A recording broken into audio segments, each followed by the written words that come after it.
My girlfriend posted, "Date night with Bae," with another man's arm around her while I was on a business trip.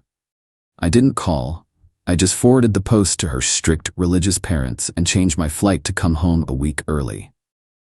When I arrived with a U-Haul, original post 31 male, was in Seattle for a 2-week software deployment when my girlfriend Natalie, 28, apparently decided our 3-year relationship was optional. We'd been living together for 18 months in my condo. Everything seemed solid before I left. Kiss goodbye at the airport, miss you already texts, the whole deal. She even asked me to bring her back some of that fancy coffee from Pike Place. 4 days into my trip, I'm scrolling Instagram during a break. There it is. Natalie's post. Date night with Bae. Picture shows her in that red dress I bought her for our anniversary, sitting at Morton's Steakhouse. Yeah, the $200 per person place, with some dude's arm around her. Not just any dude. Garrett, her work mentor, who supposedly was happily married with 3 kids. The photo angle was perfect. His wedding ring hand conveniently out of frame, her looking at him like he hung the moon. 106 likes already. Her sister Amanda commented, "You two are perfect together." I sat there in my hotel room staring at my phone. 3 years. 3 years of building something, and she posts evidence of cheating like she forgot I existed. Or worse, like she didn't care if I saw. My first instinct was to call, scream, demand answers. Then I remembered who Natalie's parents were. Robert and Diane, old-school Southern Baptists who still thought we were sleeping in separate bedrooms, who made us sit through a 2-hour lecture about living in sin when they found out we'd moved in together, who Natalie had been lying to for our entire relationship about basically everything, from us sharing a bed to her weekend wine tours with friends.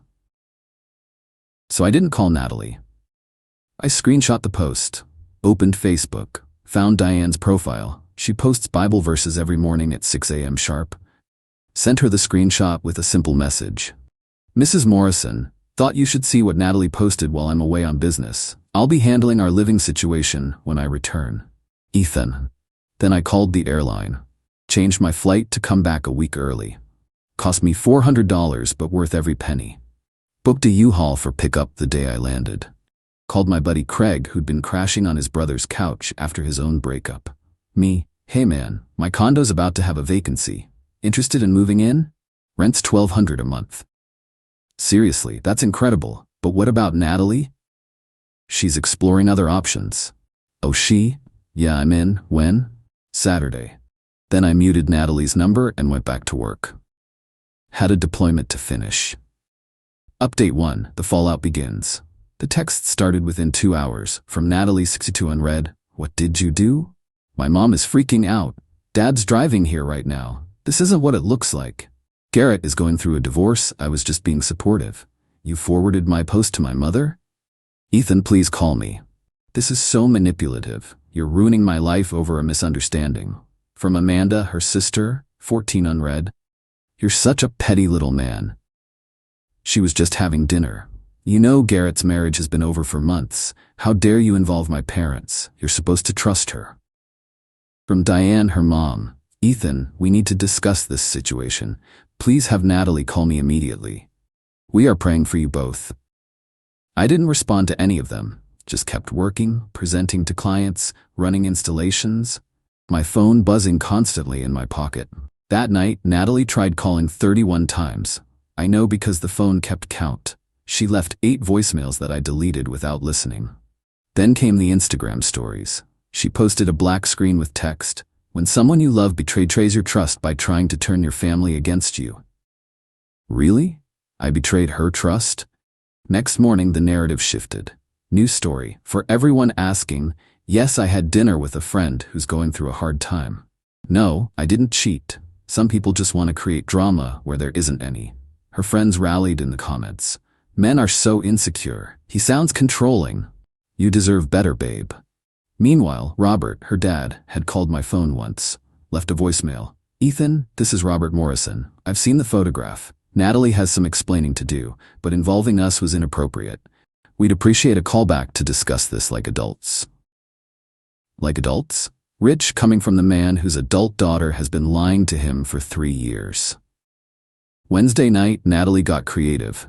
Posted a photo of herself crying with the caption, "When you're just trying to help a friend through his divorce and your boyfriend accuses you of cheating, trust is everything in a relationship."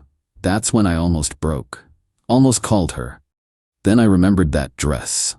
That was our anniversary dress. You don't wear your anniversary dress to comfort a friend about his divorce. I screenshot that post too, saved it for later. Thursday, things escalated. Natalie figured out I'd changed my flight, probably from the airline app we shared login info for. The texts got frantic. "You're coming back early? We need to talk before you do anything crazy. Where are you staying?" "Ethan, I know you're reading these." "Fine, I'll be at the airport when you land." You can't just throw away 3 years. Friday was quiet, too quiet. No texts, no posts, no calls. That worried me more than the bombardment. Saturday morning, my plane landed at 9 a.m. As promised, Natalie was there at baggage claim, but not alone. She'd brought backup, Amanda and, surprisingly, Garrett himself. Natalie ran toward me. I sidestepped. "Ethan, please, let me explain." Garrett stepped forward, trying to look authoritative in his designer polo and khakis. "Hey man, this is all a misunderstanding. Natalie and I are just friends. I'm going through a rough divorce, and she's been supportive." "Cool story. How's your wife feel about your friendship?" "We're separated."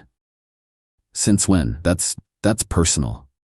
"Was it personal when you had your arm around my girlfriend at Morton's?" Amanda jumped in. "Oh my God, it was just a photo.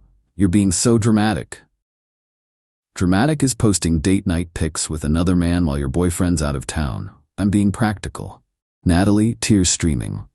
"Can we please just go home and talk?" "You can go to your home. I'm going to mine."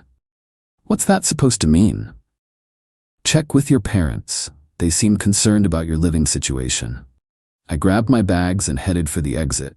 They followed. Natalie crying, Amanda yelling about toxic masculinity, Garrett trying to broker peace like some kind of bootleg UN negotiator. At my truck, Natalie grabbed my arm. "You can't kick me out. I have rights." "Mean? You're not on the lease. You're a month-to-month guest. Here's your 30-day notice." I handed her the formal eviction notice I'd had Craig print out. Yeah, I came prepared. Her face went white. "You're seriously evicting me? You have 30 days to find somewhere else, or move back with Robert and Diane. I'm sure they'd love to hear more about your supportive friendship." Update 2. Moving day. I drove straight from the airport to U-Haul. Craig met me there with 2 of his buddies. Natalie had beaten me to the condo, probably broke several speed laws doing it. When we pulled up with the truck, she was on the balcony, phone in hand, recording everything. "I'm documenting this harassment," she yelled down. Craig looked at me. "Is she serious?" "Very." We went up. I unlocked the door to find Natalie had barricaded herself in the bedroom. Classic. "Natalie, we're here to pack my things. You can stay in there." "Your things? Half this stuff is mine. The furniture I bought, the TV I bought, the kitchen appliances I bought, those things? I contributed. You bought throw pillows and that wine rack. They're yours." We started packing my stuff. Everything I'd paid for, which was basically everything except decorative items and her clothes.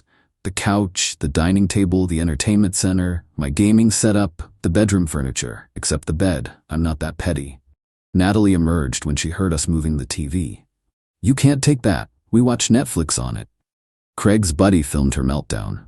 "This is going on TikTok, right?" "Please don't," I said. Last thing I needed was to go viral. Natalie called the police. Of course she did. 2 officers showed up about 20 minutes later. Natalie ran to them immediately. "They're stealing everything. He's leaving me with nothing."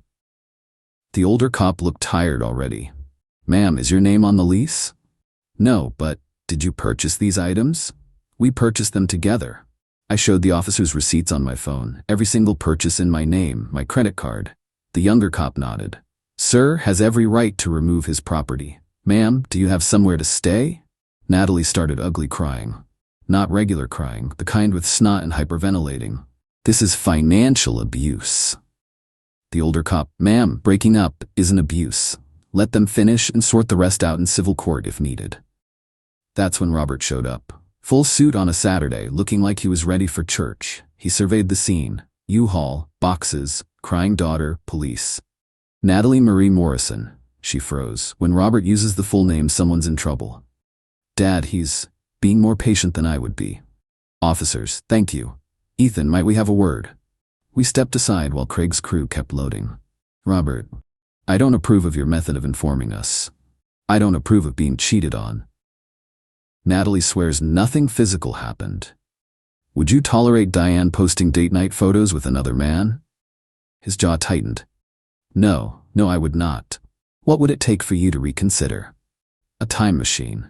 He nodded slowly. I'll handle Natalie. She'll be out within the week. She has 30 days legally. She'll be out within the week, he repeated, giving Natalie a look that could freeze hell. Update 3. The entitlement escalates. Natalie did not, in fact, leave within a week. Instead, she dug in, posted constantly about surviving abuse, starting over with nothing, and when someone shows you who they really are, believe them. The comments were gold, though. Her Aunt Martha, Diane's sister, commented, "Didn't you post about a date with another man?" Natalie deleted that real quick. Day 3 after the move, she changed tactics. Suddenly, Garrett was at the condo constantly. His car in my assigned parking spot, him carrying groceries up, the two of them posting stories from my balcony with wine glasses. Craig texted me, "Dude, she's trying to make you jealous." Me, "She's making my eviction case easier." I documented everything. Every photo, every time his car was there overnight, violation of the lease guest policy. Every post about her new beginning, with location tags at my condo. Day 5. She served me with a demand letter from some lawyer. She wanted $15,000 for unlawful eviction, her share of the furniture value, 3 months of living expenses, pain and suffering damages, return of gifts I'd given her. I forwarded it to my lawyer cousin Tommy. He laughed so hard he choked on his beer. She wants money for gifts? And she's squatting in your place? This is amazing. Can I frame this? Tommy sent back a response that basically said, "Oh no, and here's a formal eviction notice with a court date." That's when Natalie went nuclear. Update 4. The Scorched Earth Campaign. She called my work, told HR I was emotionally unstable and making threats. Thank God my boss Kyle knew the situation. I'd been smart enough to give him a heads up when I got back. Kyle to HR, "Ethan's been nothing but professional. Please mark this as harassment and note it in case she calls again." She posted on LinkedIn about surviving narcissistic abuse in the tech industry. Didn't name me, but all our mutual connections knew. My response? I commented with the screenshot of her date night with Bae post. Just the image. No words needed. She deleted the entire post within an hour. Then came the really dirty move. She told her parents I'd been abusive. Physically abusive. Robert called me immediately. "Ethan, Natalie's made some serious accusations." "Robert, check the date she's claiming I hurt her. The 15th. I was in Seattle, have plane tickets, hotel receipts, and was literally presenting to 40 people at Microsoft that day." Long pause. "I see. Robert, your daughter needs help. She needs more than that. We're coming tomorrow." The next morning, Robert and Diane showed up with a moving truck and 3 men from their church. Natalie tried to refuse them entry. Diane, in the sweetest southern voice, "Honey, you can either pack your things like a lady, or we'll pack them for you. But you're leaving this poor man's home today." "You can't make me." "Actually, we can. Either you come with us, or we stop paying your car insurance, your phone bill, and that credit card you think we don't know about." Natalie's face went through several colors. "You're choosing him over your own daughter? We're choosing not to enable a liar. That man you were embracing in that photograph?" His wife called me. "They're not separated. They're in counseling trying to save their marriage. You're a homewrecker and a liar." Plot twist I didn't see coming.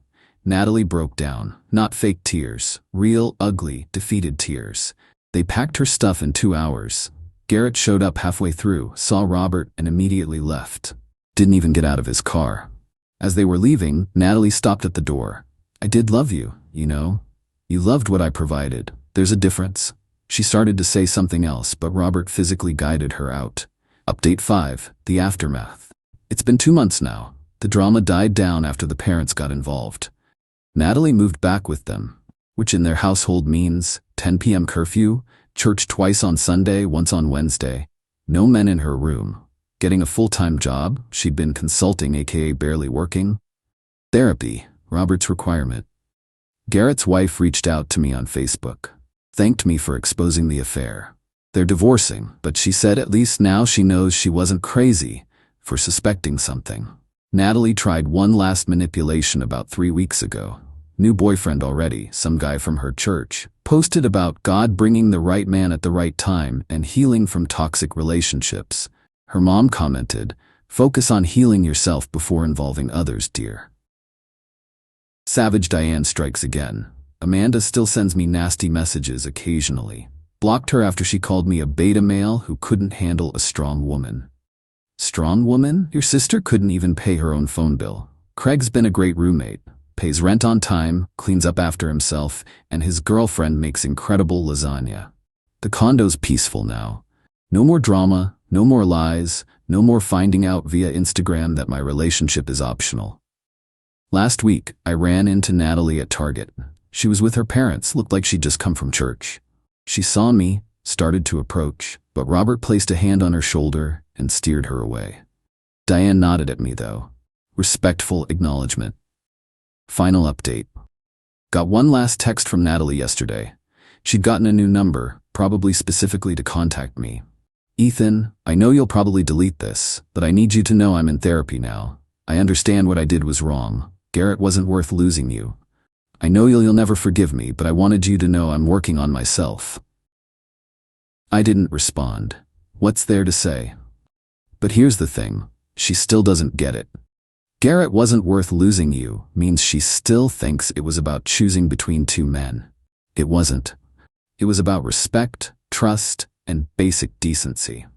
You don't post date night with bae when your actual boyfriend is out of town working to pay for the roof over your head. You don't lie to your parents for 3 years then cry victim when someone tells them the truth. You don't try to destroy someone's career because they won't tolerate your cheating. Tommy, lawyer cousin, says the legal threats all disappeared once her parents got involved. Guess daddy wasn't willing to fund a frivolous lawsuit. The best revenge? I didn't have to do much. Just forwarded one photo to the right people and let the truth do its work. Her parents did the rest. Being 28 and back under your religious parents' thumb, with a curfew and mandatory church attendance, that's poetic justice. Meanwhile, I'm living my best life. Got promoted last month, guess those Seattle presentations went well, started dating a woman from my rock climbing gym, someone who actually has her own apartment and pays her own bills. Revolutionary concept. To everyone asking if I regret involving her parents, nope, she involved Garrett in our relationship. I just CC'd the people who deserved to know. She wanted to live a double life, lying to me and lying to them.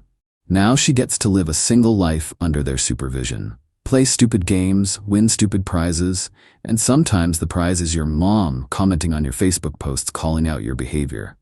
Thanks for following along, Reddit. Remember, when someone shows you who they are on social media, screenshot that shiz. You never know when you'll need receipts.